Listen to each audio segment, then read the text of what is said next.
नमस्कार दोस्तों, आज आपका एक बार फिर से स्वागत है हमारे YouTube चैनल पर। ऐसी ही और जानकारी प्राप्त करने के लिए हमारे चैनल को सब्सक्राइब करते रहिएगा। भगवान श्री कृष्ण कहते हैं, अपनी पत्नी के इन दो अंगों को छूने से कभी गरीबी नहीं आती है। औरत के इन दो अंगों को छूने से अपार धन की वर्षा होती है और लोग अपनी पत्नी के इन दो अंगों को छूकर अमीर बन जाते हैं। एक समय की बात है, भगवान श्री कृष्ण और देवी सत्यभामा अपने महल के विश्राम भवन में विश्राम कर रहे थे और स्त्रियों के अंगों के विषय में बातचीत कर रहे थे। तो बातचीत करते करते देवी सत्यभामा के मन में एक प्रश्न उठा। तो देवी सत्यभामा भगवान श्री कृष्ण से कहती है, हे स्वामी, मेरे मन में एक प्रश्न उठा है।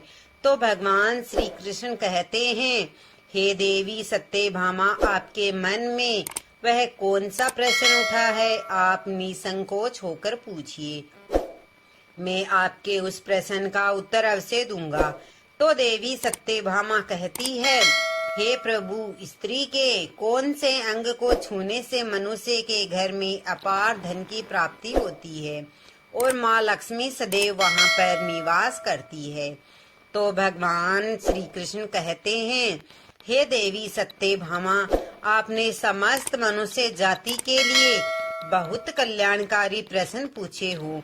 आपके इस प्रश्न के उत्तर से समस्त मनुष्य जाति के कल्याण होगा। आपके आगे भगवान श्री कृष्ण कहते हैं, हे देवी सत्यभामा, आपके इस प्रश्न का उत्तर देने से पहले मैं आपको एक बहुत ही कल्याणकारी कथा सुना रहा हूँ, इसलिए आप इस कथा को ध्यान से मन लगाकर पूरा सुनिए, क्योंकि इस कथा को शुरू से लेकर अंत तक सुनने से आपको आपके प्रश्न का उत्तर मिल जाएगा। जो भी मनुष्य इस कथा का ध्यान मन से लगाकर करता है और सुनता है तो उसके समस्त मनोरथ पूर्ण होते हैं, और जो भी मनुष्य इस कथा को आधा अधूरा सुनता है तो उसके जीवन में दुर्भाग्य आता है और आधा अधूरा ज्ञान विष के समान होता है। तो देवी सत्यभामा कहती है, हे प्रभु, मैं इस कथा को ध्यान से मन लगाकर पूरा सुनूंगी, कृपया आप कथा को सुनाने की दया कीजिए। तो भगवान श्री कृष्ण कथा को सुनाते हुए कहते हैं, हे देवी सत्यभामा, औरत के यह अंग छूने से धन की वर्षा होती है। स्त्री को देवी कहा गया है और देवी का हर एक अंग बहुत ही पवित्र होता है। भगवान श्री कृष्ण कहते हैं, मैं आपको देवी के ऐसे दो अंगों के बारे में बता रहा हूँ जिन्हें छूने से अचानक अपार धन की प्राप्ति होने लगती है। लोग अपनी पत्नी के कौन सा अंग को छूकर अमीर बन जाते हैं। जो भी मनुष्य अपनी पत्नी के यह दो अंग छूता है तो उसके घर में सदा माँ लक्ष्मी का वास रहता है और महालक्ष्मी की कृपा सदैव बनी रहती है। भगवान श्री कृष्ण कहते हैं, मैं आपको एक सच्ची कहानी के माध्यम से बता रहा हूँ कि औरत का वह कौन सा अंग है जिसे हर पुरुष को छूना है। अधूरी जानकारी पाप के समान होती है, इसलिए कथा को बीच में ना छोड़े और पूरा सुने। भगवान श्री कृष्ण कथा को सुनाते हुए कहते हैं, एक बार की बात है, भगवान श्री राम अपने महल के विश्राम भवन में विश्राम कर रहे थे। तो देवी सीता जी उनके पास आती है और उनसे कहती है, हे प्रभु, आज मैं आपके पास अपने एक प्रश्न के निवारण के लिए आई हूँ, कृपया उसका समाधान कीजिए। तो भगवान श्री राम कहते हैं, हे देवी सीते, बताओ आपका कौन सा प्रश्न है। तो देवी सीता जी कहती है, हे प्रभु, मुझे आपसे आज यह जानना है कि स्त्री के कौन से अंग को छूने से मनुष्य के घर में अपार धन की प्राप्ति होती है और माँ लक्ष्मी सदैव वहाँ पर निवास करती है। तो देवी सीता जी की बात सुनकर भगवान श्री राम उनसे कहते हैं, हे देवी सीते, आज मैं आपको एक कथा सुनाता हूँ, उसके माध्यम से आपको आपके सवाल का उत्तर मिल जाएगा। फिर भगवान श्री राम माता सीता जी को कथा सुनाना प्रारंभ करते हैं और माता सीता से कहते हैं, हे देवी सीते, एक गांव में राम मनोहर नाम का एक व्यक्ति रहता था। वह अपनी पत्नी से बहुत ज्यादा परेशान था, क्योंकि उसकी पत्नी बात बात पर हमेशा उसे ताना मारा करती थी और उससे कहती थी, तुम्हारे पास है ही क्या, घर में खाने तक को कुछ नहीं है। उसके घर में बिल्कुल कंगाली छा गई थी। एक भी रुपया नहीं था और उसके घर में खाने के लिए अन्न का एक दाना तक नहीं था। एक तो घर में खाना नहीं, ऊपर से पत्नी के ताने। इन सब से राम मनोहर बहुत परेशान हो गया था। उसे समझ नहीं आ रहा था कि मैं क्या करूं। फिर एक दिन की बात है, जब वह अपने घर से एक सुनसान रास्ते पर निकल गया। वह बहुत ही सुनसान रास्ते पर चल ही रहा था कि उसे एक संत जी तपस्या करते हुए दिखाई दिए। वह उनके पास जाकर बैठ गया। तो जब संत जी ने अपना तप खत्म किया तो राम मनोहर उनके सामने जोर जोर से रोने लगा। तो संत जी ने राम मनोहर से कहा, पुत्र, तुम्हें क्या दिक्कत है? तुम क्यों रो रहे हो? आखिर तुम्हें क्या परेशानी है? तो राम मनोहर ने संत जी से कहा, हे स्वामी, मेरी एक पत्नी है जो कि मुझे रोजाना ताना मारती है। मैं गरीब हूँ तो मैं क्या करूँ? कितना भी कुछ कर लूँ परंतु धन कमा ही नहीं पाता हूँ। मेरा एक छोटा सा धंधा था, वह भी पत्नी के कलेश से की वजह से चौपट हो गया। वह दिन रात मुझसे झगड़ा करती है। अब तो मैं दाने दाने के लिए परेशान हो गया हूँ। हमारे घर में खाने के लिए कुछ भी नहीं है, इसके अलावा पहनने के लिए वस्त्र भी नहीं है। परंतु मैं अपनी पत्नी को समझाता हूँ कि तुम मुझे ताने मत मारा करो, मुझसे झगड़ा मत करा करो, परंतु वह बिल्कुल भी नहीं मानती है। संत जी, इसी वजह से मैं बहुत ज्यादा परेशान हूँ, इसी वजह से मैं घर छोड़कर आया हूँ। तो राम मनोहर की बात सुनकर संत जी कहते हैं, रो मत बेटा, मैं तुम्हें एक काम बता रहा हूँ जो तुम्हारी किस्मत चमका देगा। तुम्हें अपनी पत्नी के सिर्फ यह अंग को छूना है, अचानक तुम्हारे घर में धन की प्राप्ति होने लग जाएगी। तुम देखते ही देखते अमीर बन जाओगे। इसके बाद संत जी कहते हैं, जो भी पुरुष अपनी पत्नी के यह दो अंग छूता है उसके घर में कभी भी धन की कमी नहीं रहती है और ना ही उसके घर में लड़ाई झगड़ा होता है। वह जो भी व्यापार करता है उसमें हमेशा तरक्की होती है। फिर संत जी ने कहा, अब मैं तुम्हें अपनी पत्नी के उन अंगों के बारे में बता रहा हूँ, इसे ध्यान से सुनना और अपने जीवन में इस पर गौर करना। संत जी की बात सुनकर राम मनोहर उनसे कहता है, हे संत जी, जितनी जल्दी हो सके मुझे यह बात बता दो। संत जी उस आदमी को एक कहानी सुनाते हैं और बताते हैं कि एक नगर में एक साहूकार रहता था। उसके बहुत सारे खेत थे जिस पर वह दिन रात मेहनत करता था। उसके घर में साहूकार और उसकी पत्नी रहा करते थे। उस साहूकार और उसकी पत्नी में आपस में बहुत ज्यादा प्रेम था। उसके घर में किसी भी प्रकार की लड़ाई झगड़ा या कलेश नहीं होता था। इसी वजह से उसके घर में सदैव महालक्ष्मी का वास रहता था और उसके खेत में इतनी ज्यादा पैदावार होती थी कि वह दिन प्रतिदिन और अमीर होता जा रहा था। उस साहूकार और उसकी पत्नी में इतना प्रेम था कि आसपास के लोग उन्हें देखकर जल जाया करते थे।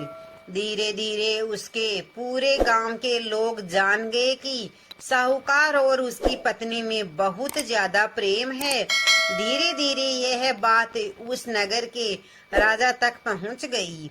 साहूकार और उसकी पत्नी की बात जब राजा के पास पहुंची तो राजा भी उनके प्रेम की काफी ज्यादा तारीफ करते हैं और वह सभी से बताते हैं कि हमारे नगर में एक साहूकार और उसकी पत्नी रहती हैं, जिनमें कभी भी लड़ाई झगड़े नहीं होते हैं।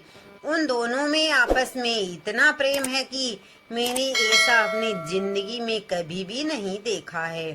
तो एक बार की बात है, राजा पूरे नगर में ढिंडोरा पिटवा देता है कि इस नगर में जितने भी लोग हैं वह सभी अपने घर में घी का दिया जलाए। तो राजा की पत्नी पूछती है कि हे स्वामी, आप ऐसा क्यों कर रहे हैं?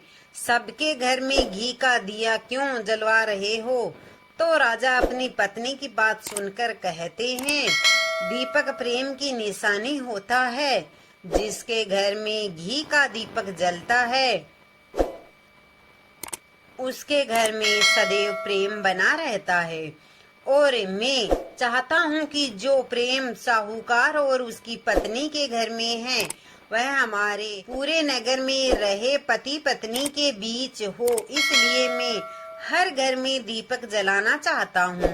राजा के सैनिक जाते हैं और हर जगह नगर में ढिंडोरा पीट देते हैं और कहते हैं, सभी के घर रात भर घी का दीपक जलना चाहिए।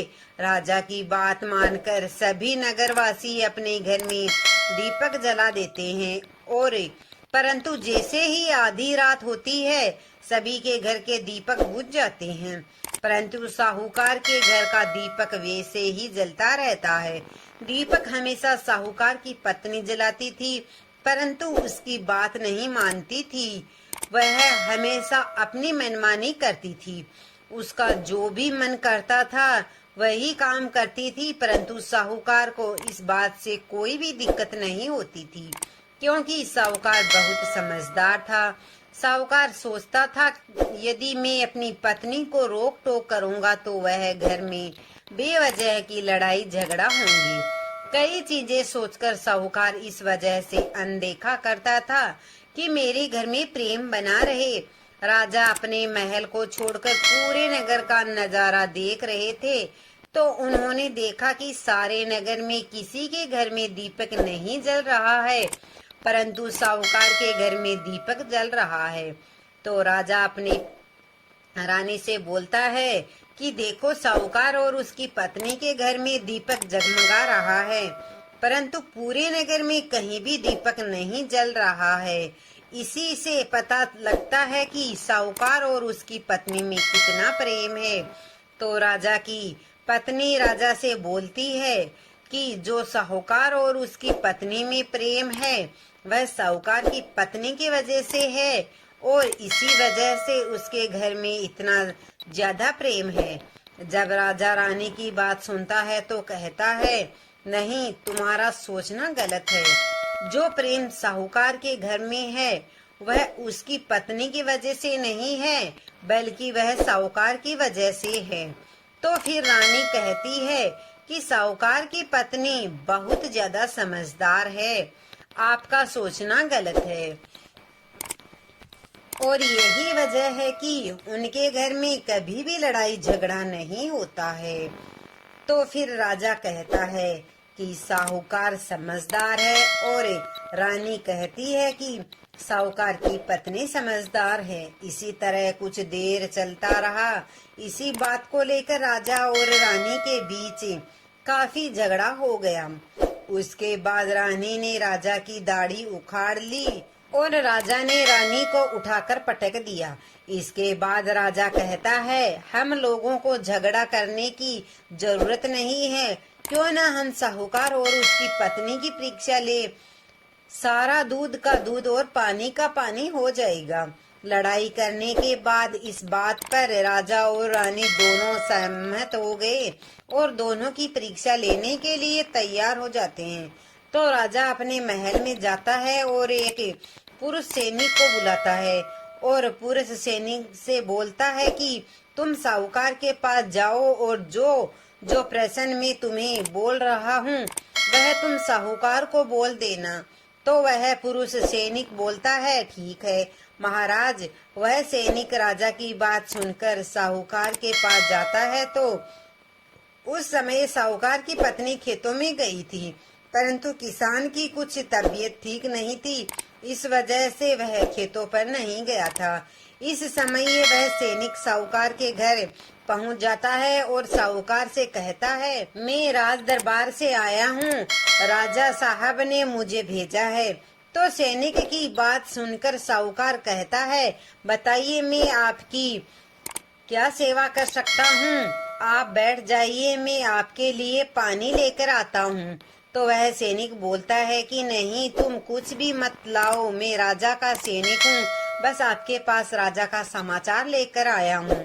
तो साहूकार कहता है, ठीक है, आप मुझे बताओ, राजा साहब ने मेरे लिए क्या समाचार भेजा है? तो फिर सैनिक कहता है, साहूकार, राजा साहब ने यह बोला है कि यदि तुम अपनी पत्नी को छोड़ देते हो तो राजा साहब आपको बहुत सारे हीरे जवाहरात और साथ में तुम्हारे जमीन से 2 गुना ज्यादा जमीन राजा साहब आपको गिफ्ट में देंगे। इसके अलावा राजमहल का आधा हिस्सा भी आपको दिया जाएगा।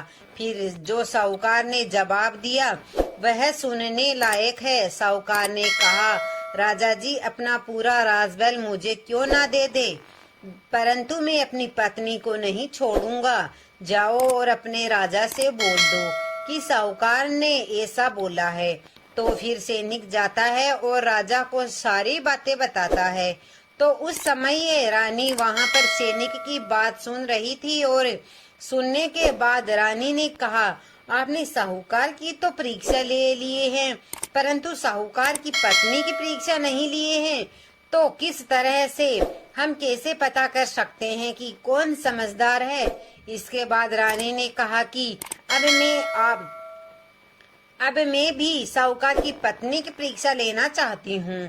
जब दोनों की परीक्षा हो जाएगी तभी तो पता चलेगा कि कौन समझदार है। फिर रानी ने भी एक सैनिक बुलाया और कहा कि मेरी बात सुनकर की पत्नी को, मेरी बात साहूकार की पत्नी को बोलना और याद रखना, यह बात तभी बताना जब साहूकार वहां पर ना रहे। तो सैनिक ने पूछा कि हे महारानी, क्या बात बतानी है, वह तो बताओ। तो रानी ने सैनिक को सारी बात बता दी। तो सैनिक साहूकार के घर जाता है और उसके घर में आवाज लगाता है। तो उसके घर से साहूकार की पत्नी निकल कर आती है और कहती है, बताओ क्या हुआ, क्यों ढंडोरा पीट रहे हो? तो सैनिक ने कहा कि मैं राजमहल से आया हूँ, मुझे रानी ने भेजा है। तो साहूकार की पत्नी ने कहा, बताओ किस लिए आए हो? तो सैनिक ने कहा, रानी ने बोला है यदि तुम अपने पति साहूकार को मार देती हो तो आपको रानी बहुत सारे हीरे जवाहरात देगी और साथ में राजमहल का आधा हिस्सा भी देगी, आपको मिलेगा। इसके अलावा जितना भी आपकी जमीन है वह तो आपकी रहेगी, परंतु उसकी 2 गुना जमीन भी रानी आपको देगी। तो यह बात सुनकर साहूकार की पत्नी तैयार हो जाती है और कहती है, ठीक है, यदि मुझे रानी साहिबा सब कुछ देगी तो मुझे मंजूर है, मैं अपने पति को मार दूंगी। तो सैनिक पूछता है कि रानी को कैसे पता चलेगा कि आपने अपने पति को मार दिया है? तो साहूकार की पत्नी बोलती है, मेरे घर में जो दीपक जलता है, जब मैं साहूकार को मार दूंगी तो उसे बुझा दूंगी, तो आपको पता चल जाएगा कि मैंने साहूकार को मार दिया है। फिर सैनिक साहूकार की पत्नी की बात सुनकर राजमहल जाता है और रानी को सारी बात बताता है। तो साहूकार की पत्नी की बात सुनकर रानी बहुत अचंभित हो जाती है और राजा और रानी को स्त्री जात से नफरत होने लगती है। उसी समय राजा अपने नगर के सभी लोगों को बुलाता है और कहता है कि मैं चाहता हूँ कि मेरे और मेरी पत्नी की वजह से साहूकार की जान ना जाए। तुम लोग ऐसा करो, उस साहूकार के घर जाओ और सारी बातें बता दो और उस साहूकार को बचा लो, वरना साहूकार की पत्नी उसे मार देगी। इधर सैनिक साहूकार के घर जाते हैं और सोचते हैं कि साहूकार की पत्नी साहूकार को रात में मारेगी और दिया बुझाएगी। इससे पहले ही हम साहूकार के घर में पहुंच जाते हैं और साहूकार को बचा लेते हैं। जैसे ही राजा ने सैनिक साहूकार के घर पहुंचते हैं तो देखते हैं कि साहूकार तो मरा पड़ा है। तो सैनिक साहूकार की पत्नी से बोलते हैं कि तुम्हें तो साहूकार को रात में मारने के लिए बोला गया था, परंतु आपने अभी साहूकार को क्यों मार दिया? तो उस साहूकार की पत्नी बोलती है कि साहूकार को तो मुझे मारना ही था, रात में तो मुझे सिर्फ दिया ही बुझाना था, इसलिए साहूकार को तो मैंने दिन में ही मार दिया है। तो सभी सैनिक तुरंत ही साहूकार के घर में से दौड़ दौड़ कर जाते हैं और राजा रानी को सारी बातें बताते हैं। तो राजा और रानी क्रोध से आग बबूला हो जाते हैं। उसके बाद राजा और रानी साहूकार की पत्नी को बंदी बनाकर लाने के लिए अपने सैनिक से कहते हैं। तो सैनिक जाते हैं और साहूकार की पत्नी को बंदी बना ले आते हैं। तो राजा साहूकार की पत्नी से पूछता है, ऐसा तुमने क्यों किया है? तुम लालची औरत हो, तुम्हें पैसों से प्यार है। तो साहूकार की पत्नी ने जवाब दिया और बताया कि मुझे तो साहूकार को पहले ही मारना था, वह तो मैं कोई बहाना ढूंढ रही थी, क्योंकि साहूकार की आदत बहुत खराब थी, वह मेरे साथ बहुत खराब व्यवहार किया करता था। तो राजा ने कहा, ऐसा क्या करता था साहूकार? तो साहूकार की पत्नी ने जवाब दिया कि वह मेरी नाक का ऊपरी हिस्सा अपनी अंगुली से हमेशा दबाया करते थे। इसके अलावा साहूकार एक काम और मेरे साथ करता था, वह साहूकार मेरे कान का पिछला हिस्सा अक्सर अपनी जीभ से स्पर्श किया करता था। तो फिर राजा ने पूछा, यह बताओ, जब आप लोग गरीब थे तो क्या साहूकार आपके साथ यह काम करता था? तो साहूकार की पत्नी बोलती है, नहीं महाराज, तब ऐसा नहीं करता था। तो राजा ने कहा, मैं समझ गया कि साहूकार ऐसा क्यों करता था। उसी समय संत जी ने राम मनोहर से पूछा, तुम्हें कुछ समझ में आ गया? औरत का कौन सा अंग छूने से लोगों को अचानक धन की प्राप्ति होती है? तो राम मनोहर ने कहा, नहीं संत जी, मुझे अभी तक समझ में नहीं आया है। तो संत जी कहते हैं, अगर अभी समझ नहीं आया है तो मैं फिर से आपको बताता हूँ। साहूकार अपनी पत्नी के साथ जो पहला काम करता था वह उसके नाक के ऊपरी हिस्से को अपनी अंगुली से दबाता था। तो जिस भी मनुष्य के घर में पैसों की किल्लत है उसे अपनी अंगुली से अपनी पत्नी के नाक के ऊपरी हिस्से को जरूर दबाना है। औरत के नाक के ऊपरी हिस्से को बहुत शुभ माना गया है। इसी वजह से जो यह काम करता है वह हमेशा धनवान पुरुष बन जाता है। दूसरा काम है, जो भी पुरुष अपनी पत्नी के कान का पिछला हिस्सा अपनी जीभ से स्पर्श करता है तो उसकी किस्मत के द्वार खुल जाते हैं, उसे अचानक धन की प्राप्ति होती है। और ऐसा इसलिए होता है क्योंकि औरत के कान के पीछे हिस्से में माता लक्ष्मी का वास होता है। जब आप ऐसा करते हैं तो माता लक्ष्मी आपसे प्रसन्न हो जाती है और आपको अपार धन देती है। और आपने एक बात तो जरूर सुनी होगी, औरत माता लक्ष्मी जी का रूप मानी गई है और यही वजह है इस संसार में जो भी मनुष्य यह पवित्र काम करता है तो उसका घर धन से भर जाता है। जो कि इस कहानी में साहूकार जी अपनी पत्नी के साथ ऐसा करता था। परंतु आप जब भी ऐसा काम करें तो आपको अपनी पत्नी को पूरी बात बता देनी है, अन्यथा आपके जीवन में ऐसा अनर्थ भी हो सकता है। इसके बाद वह संत जी राम मनोहर से कहते हैं कि बेटा अब तुम्हें कुछ समझ में आया? तो राम मनोहर कहता है, हाँ संत जी, अब मुझे सब समझ में आ गया है।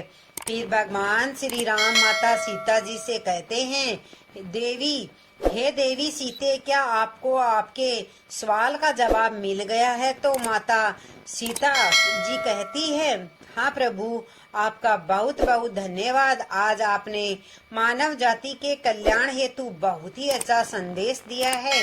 इस प्रकार भगवान श्री कृष्ण ने देवी सत्यभामा के माध्यम से समस्त मनुष्य जाति कल्याण हेतु इस कथा को सुनाए हैं। आशा करती हूँ आपको यह कहानी अच्छी लगी होगी। अगर आपको यह कहानी पसंद आई है तो वीडियो को लाइक और चैनल को सब्सक्राइब जरूर कीजिएगा।